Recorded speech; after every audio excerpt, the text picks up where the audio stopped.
Okay, good. Well, hello, everyone. Happy to have you join us for our 2023 financial planning webinar. I'm Nick Breit, partner and director of financial planning in our wealth office, focusing primarily on high net worth individuals. Happy to be joined today by Eileen, Allgrove, a principal also working out of the wealth office at Fiducient Advisors. Eileen, great to have you on today's call. Thanks, Nick. Hello, everyone. Setting the stage for today's agenda, we'll go over key updates for 2023. We'll go over some practical planning considerations, and then we'll leave some time for question and answers at the very end. So if you have questions as we go through today's materials, please be sure to use the chat box, and we'll do our best to answer some of those questions towards the end of today's webcast. Most of you on this call are likely familiar with Fiducient Advisors, but for those who aren't, we have 200 associates spread across about 35% on the investment consulting side, 40% among research and analytics, and the remaining 25% in operations and compliance. We service 5 different business lines: defined contribution, defined benefit, endowments and foundations, private clients, and financial institutions. 230 billion in assets under advisement, and more than 16% of firm associates have an ownership stake in the company. So with that, we'll kick it off for our 2023 planning updates. Important to set the stage that when we're thinking about holistic financial planning, it's really having a global view of how all of these important areas interact with one another. So today's call will be much more targeted or bulleted on key updates and planning points, but we encourage everyone to go to our website for a full copy of our 2023 financial planning guide. So kicking things off, just the investment landscape and how significantly that's changed over the last year. The first thing that we would note is bond yields are far more attractive than what they've been historically. So prior to 2022, there was a popular acronym TINA, there is no alternative, meaning to stocks, just because we were in a low interest rate environment. But that's changed quite considerably over the last 12 months. If we just look at the 10-year US Treasury, that yield surged from 1.51% at the beginning of 2022 to 3.88% at the end of 2022. And in October, that 10-year yield reached 4.25%, which was its highest yield since 2008. So what we're seeing across the fixed income landscape, in some cases, bond yields are the most attractive they've been in north of 10 years. So for investors who perhaps were disillusioned with paltry bond income in recent years, they'll find much more substantial income going forward, just given the current interest rate landscape. The other thing that we would note for 2022 is for most investors, I think they feel like 2022 was a year to forget. But we'd also note that it's a good year to reflect upon, just looking at how portfolios performed and really zeroing in to see the portfolio that you currently have constructed, does it really align with your risk tolerance and longer term objectives? So some key considerations there, which we'll touch on here momentarily in a little bit further detail. Switching gears, Eileen, from a legislative front, there was a lot of legislation on the radar and key updates that investors and high net worth individuals were closely following. I think first and foremost on the individuals' mind was certainly Build Back Better Act, which was initially announced in October of 2021. And we were stuck in a will it, won't it phase for quite a while. So what are key takeaways that individuals should be thinking as far as what ultimately happened with BBBA? Right. After a lot of winding around throughout early 2022 in August, we finally had Build Back Better essentially morph into what's now known as the Inflation Reduction Act, which is essentially a scaled back version of some of the original provisions proposed in October of 2021. What it ended up being, we had threats throughout the year that it was going to be a significant impact on higher earning taxpayers. But it ended up being a win-win for wealthy individuals, with most of the provisions associated with penalties, so to speak, for wealthy individuals being dropped, particularly the surtax on higher earners. It's now, based on how it's structured, it's supported predominantly by increases to the corporate tax rates, which has gone over quite well for individual investors. And I guess the largest provision in there that is of importance is the increased funding for the IRS. So they've set aside $80 billion to provide greater tax enforcement capabilities, under the thought that if there are more agents out there looking for the loopholes of maybe some wealthy individuals, that therefore there be increased revenue versus applying increased taxes across the board. That's a great summation. I think switching gears, the other notable piece of legislation that passed last year was Secure Act 2.0. There was broad bipartisan support behind Secure Act 2.0, which builds upon Secure Act 1.0, which became law in 2020. So it was really a matter of when, not if, that was going to pass. I found it a little bit surprising that it took as long as it did, just given the broad bipartisan support, but ultimately it ended up passing and being signed into law in late December of 2022. Likely some questions from individuals, just because these are changes that are going to be phased in over several different years, as opposed to everything becoming effective in 2023. What are key takeaways for individuals to be thinking about as it relates to Secure Act 2.0? Sure, Nick. Yes. So as you mentioned, it was passed on December 23rd. So right around the holidays, at a time where most people aren't thinking about these provisions. But more than the most important provision that came out of that is for those individuals born in 1951 and after, you retained an additional year of reprieve, so to speak, from your required beginning date for distributions from your IRA. So starting in 2023, individuals born after 1951 will begin having to be required to take their distributions starting at age 73. One thing to note is, due to the late passage late last year, that those who are actually turning 72 this year may receive letters from custodians or the holders of IRAs. So just, confirm that you're either eligible to take the deferral or not. And then for those born after 1960, the age has changed or will morph up to age 75. Another key provision that's helpful is for those individuals who do elect to utilize the Roth component of a 401k, if they have that in their plan.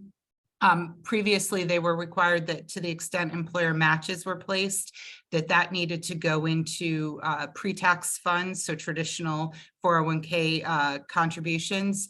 You now will have the ability to choose whether or not you want to allocate employer matches to pre-tax or Roth contributions. So those are in addition, there's a reduced penalty for if you fail to take your RMD. It used to be 50% penalty. It's now been reduced to 25%. And if you correct it relatively quickly after the date, the penalty is 10%. Generally, we try to make sure that clients don't fall into that, but that increased or decreased penalty is going to be helpful for those who, maybe miss it by accident due to, miscommunication. Those are the provisions for 2023. There's additional provisions that will be in effect for 2024, which really will help older savers. Key in that is the indexing being now applied to the catch-up contributions. So individuals age 50 and older have the ability to do an additional catch-up to their retirement plans. That has been a fixed amount over several years. It will now be indexed for inflation like other provisions. The other thing that is important is for some individuals who utilize their IRA distributions for charitable giving, the qualified charitable deduction for IRA IRA distributions, that limit had been fixed at $100,000 since its existence. That will now be indexed with inflation. And we will note that although you're not required to take distributions until age 73 at this point, those individuals 70 and a half and older are still eligible to do QCDs. So if you're approaching that retirement age and you want to take advantage of that charitable loophole there, you certainly are available to do that. And then finally, the last provision that we find that's applicable to most of our clients is the ability to roll over unused 529 plan balances to a Roth IRA. So that gives us a little bit of an opportunity there for planning. It is capped at $35,000. So, you're not going to be able to roll over a $200,000 529 plan.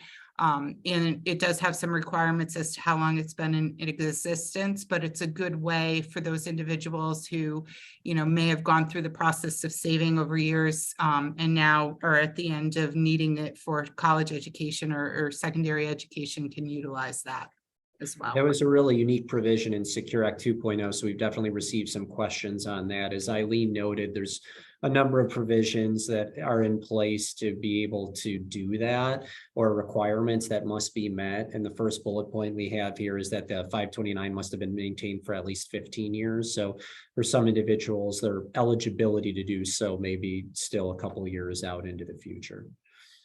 So switching gears now, those are great updates, Eileen. Thank you, as it relates to the 2023 landscape. Switching gears here, just thinking about practical planning considerations. What are things that investors and high net worth individuals should be keeping in mind from an investment perspective?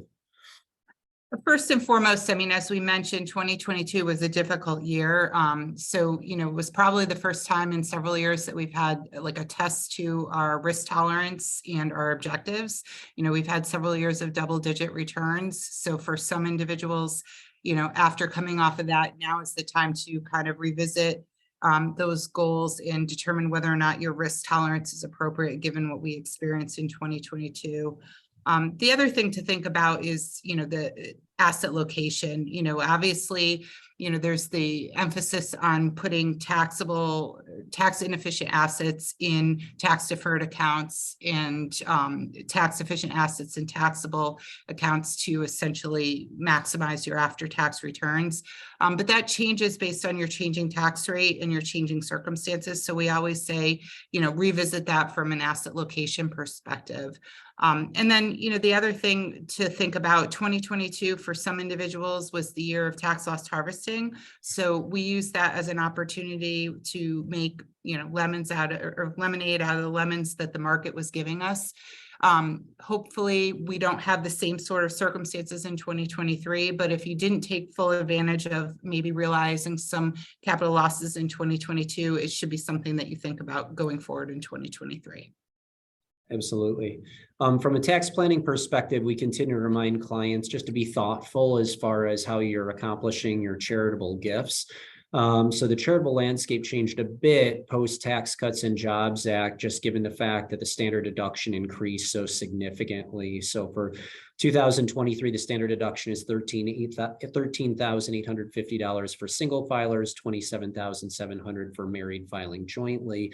So the reality is, because of that increased standard deduction and because of the $10,000 cap on state and local tax, far fewer individuals itemized deductions relative to what they were pre-TCJA. So one analysis by the Tax Foundation estimates that only about 14% of tax filers, based on 2019 returns, would be itemizing deductions, whereas previously that number was north of 30%. So the first consideration is determine, if you're charitably inclined, whether a bunching strategy might be beneficial.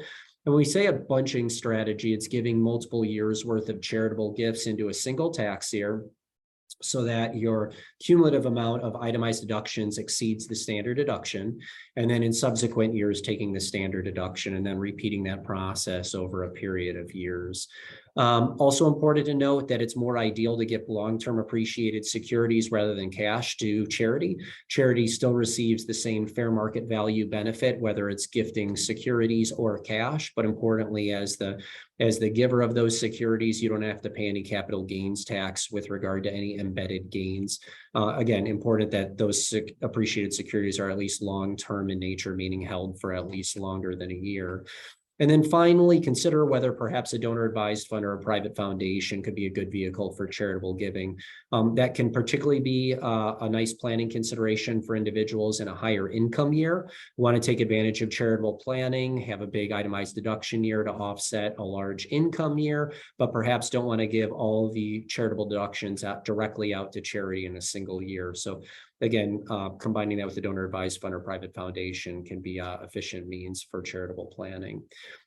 Periodically, we get questions with regard to Roth conversions, whether it makes sense to move assets from a traditional retirement account over to a Roth IRA. The key consideration there is really evaluating your current federal tax bracket and comparing that against expectations for your future federal income tax bracket. So if you're in a lower bracket now, and you think in the future you might be in a much higher bracket, it could make sense to go ahead and convert over to a Roth IRA.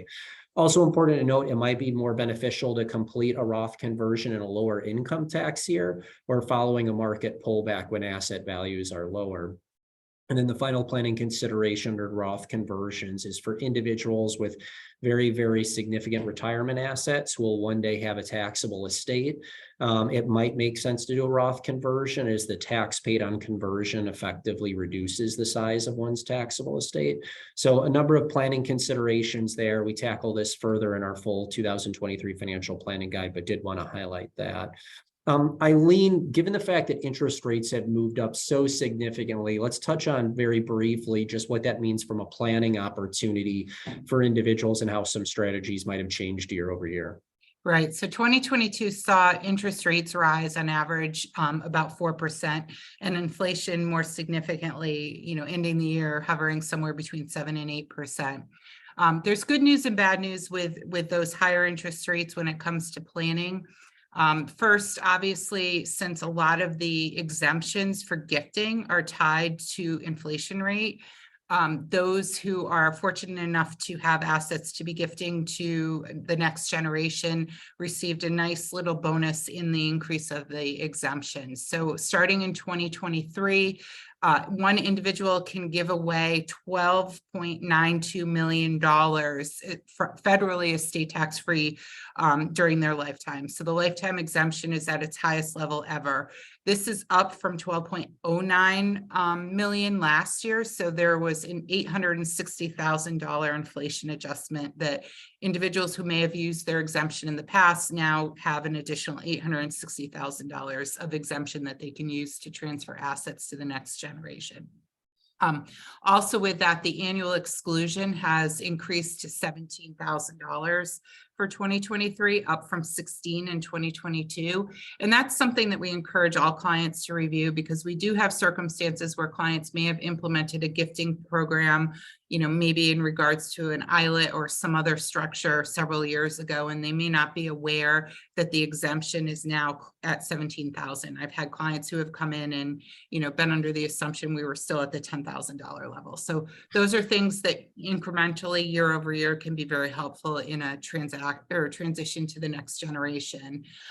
Also with that, the changes in the interest rates are, impacting the types of tools and techniques that we use in some advanced planning.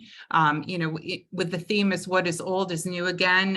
One of the things with the rising interest rate of the AFR rate, which is now, it moved from about 1.6% in January of 2022 to 5.2% in December. What that means is, items such as grats, which are based on, evaluation of what you retain of the interest, may be less favorable because that hurdle rate that they have to achieve is much higher than it had been in January. So if you had a grat in January, as long as the assets you put in it increased more than 1.6%, you had a benefit from it. With a grat now, there's a little bit higher of a rate with 5.2% in December. Another aspect, which is a tool and technique that hasn't been used in the last 15 years too much because of where interest rates have been, is the charitable remainder trust. And that's a good technique for individuals who may have a need for liquidity as far as having income stream coming in, and also may have low basis securities and or be embarking on a transaction, perhaps a sale of a business, and have charitable intent. So that allows you to create a trust that will ultimately benefit a charity, potentially obtain an immediate charitable deduction, but also retain an income stream for a period of years with very little capital gains impact over time. So a lot of things are changing within the scope of financial plan or estate planning. So one of the things that we say to clients is in 2023 and beyond is if you have not reviewed your estate plan in the last 5 years, you may want to look at it, particularly because, as we mentioned, 12 states now have estate taxes, and of those 12 states, 11 do not match the federal exemption. So from a perspective of if you have a $12.9 million federal exemption, but your state exemption is in the $4, $5, $6 million range, there are some significant provisions that you need to be sure that are within your estate plan to make sure that you're adequately using all that you can for your exemptions throughout the time. And then if you haven't, or if you're in the position to be able to gift, we don't know what's going to happen with the estate tax rules. And obviously over the last 3-4 years, there's been much talk about changing of the exemptions. The preliminary provisions of the Build Back Better Act did have provisions to reduce the estate tax exemption. It will, by default, if nothing happens, revert back to approximately 6.8 million in 2026. So in the next few years, we strongly encourage individuals to pay attention to estate tax exemptions, their own net worth, and make determinations of whether or not it makes sense to do accelerated gifting or not. That's a great summary on the estate planning front, Eileen. Thank you for that. The one thing that I would add as it relates to state estate exemptions, in continuation to Eileen's earlier points, is states may not have portability of a spouse's unused exemption amount. So that goes again to our earlier points of reviewing your estate plans. If you happen to be in a state with estate taxes, just to make sure that both spouses are at least utilizing the state estate exemption amount. And then rounding out the list, a couple other considerations, again, addressed in further detail in our full 2023 financial planning guide. But for individuals nearing retirement, be sure that you're maximizing Social Security benefits. So have a good claiming strategy in place. So as a quick reminder, for individuals born in 1960 or later, full retirement age is age 67, but you can actually earn delayed retirement credits up to age 70 if you're waiting past full retirement age. And that annual enhancement works out to 8% per year. So if you had full retirement age at 67, defer to 70, that'd be a 24% enhancement to your retirement benefit. Important as part of that process to evaluate your current health as well as family health history as important factors, just to evaluate a potential break-even age. When you're factoring in, does it make sense to perhaps claim at full retirement age versus perhaps waiting a couple of years? On the insurance side, we continue to remind clients to regularly review property and casualty insurance just to assess the sufficiency of insurance coverages. And this can be a particularly important planning point as one's net worth continues to expand. So an individual might have had good sufficiency of coverage 3 years or 5 years ago, but might have had a liquidity event in the last couple of years, or some big income years where perhaps that coverage isn't quite up to date. So important to regularly review the property and casualty insurance. And then rounding out the list on the college side, it's pretty amazing when you look at the sticker price of college these days that the annual sticker price cost can be north of $40,000 or $50,000 or more. So we continue to remind clients to start early and save often as it relates to saving for future college expenses. 529 college savings plans can be a great option to put money away for future college expenses. Morningstar publishes an annual list of gold, silver, and bronze rated plans. So that's a great starting point just to see if your resident state plan falls on that preferred list. And then websites such as savingforcollege.com can also be a very helpful resource for comparing 529 plans. Important as part of this consideration, reviewing whether your resident state has a tax deduction or tax credit for contributions into the resident plan. So thoughtful things to keep in mind as it relates to the college planning side. We continue to recommend individuals to go to our website and look under our Insights tab for up-to-date pieces as it relates to financial planning or market-related development. So a great resource for individuals. So again, highly encourage those to go to our website, and those can be found under the Insights tab. So with that, we have a couple minutes left, Eileen. Let's see what questions have popped up in the chat. There was a question here. What are common property and casualty insurance mistakes that you see individuals make? Well, Nick, as you alluded to in there, is not necessarily paying attention to changes in your net worth or assets. We strongly recommend on an annual basis, at least, that you sit with your insurance advisor, review properties and the interplay of the different policies you have, particularly in regards to umbrellas. Because sometimes if you end up acquiring a property in a different state, it may or may not be covered under the umbrella if it's not essentially added correctly. So a lot of times what it is simple oversight and individuals thinking, okay, if I purchased a property, purchased a boat, purchased, an automobile. It's just as simple as, adding it online or adding it through a 1-800 number. But it really, as your assets get more complex and you have them over multiple jurisdictions, and quite frankly, with real estate appreciating the way it is, you want to be sure you have adequate coverage prior to a casualty event. We're starting to see a little bit more, weather-related sort of events that, in some cases, paying close attention to what the exclusions and deductibles are is getting to be more and more important. Okay. There's another question here, Eileen. Can you explain asset location a little bit more and why it matters for investors? Yeah, so asset location in its simplest form, as we mentioned, is more just, if you have a tax inefficient asset, so let's say something like an international mutual fund, trying to locate that to the best of your ability within maybe a retirement or a tax deferred account. And something that may have a little bit less from a tax liability in your taxable investment account. That process is based, there's general rules of thumb with that. But as you progress through life, your tax circumstances change. And, especially we see with clients entering retirement, if you're approaching your retirement age, the idea of growing your IRA, it becomes more of less of a growth asset and more of an income asset. So at that point in time, we usually advocate maybe starting to shift some of those more tax inefficient assets to your taxable account, because conceivably your tax rates will decrease as you enter into retirement and less earnings phase. So it's just being mindful of where your assets are held. What we try to avoid is not having a cookie cutter approach that you have an asset allocation for your account and all your portfolios, whether they be IRAs or taxable accounts, look exactly the same. They should have some asset location in there to try to maximize the tax efficiency. Okay. Fantastic.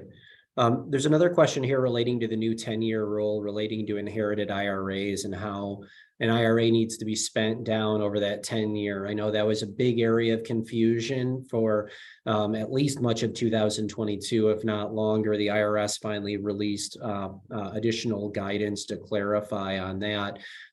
It's a complicated topic that unfortunately would probably take a couple of minutes to go through, but we would note there's several pages in the guide that address that. Eileen, do you want to touch on that briefly, or do you want me to touch on that? Sure, I'll touch on that. If you inherited an IRA post 2020, January 1st, 2020, there was that confusion. What the IRS has come back and said, we've really clarified it, that you do have to take, if the individual from whom you've inherited it was subject to required minimum distributions, you have to take distributions. But they did provide a reprieve, so to speak, for tax years 2021 and 2022. But that has gone away for 2023. So if you were, fortunate or unfortunate to inherit an inherited IRA, and forego that distribution, 2023 will be a year that you'll have to, pay attention to those distributions.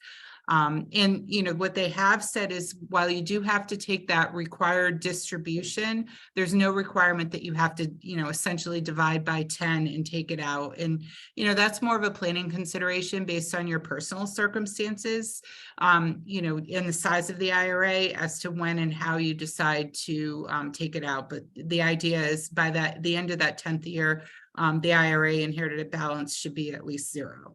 So, Yeah, and it's important to note because Roth IRAs don't have required minimum distributions for the original account owner, they clarified for those inheriting a Roth IRA that you basically have any time within that 10 years to empty it out as opposed to having to take annual distributions. And the other thing that I would note is there's a select group of individuals that are still eligible for the extended or stretch IRA. So surviving spouses are first, probably the first category in there, but there's also other classes such as minor children that are included for the stretch IRA. yeah. So Nick, there's a question here in the chat too about the tax implications of converting a traditional IRA to a Roth when you have mixed taxable and after-tax money. So do you want to address that quickly? Yeah, so when you're doing a conversion and you have both pre-tax and after-tax money, the conversion is treated on a pro rata basis.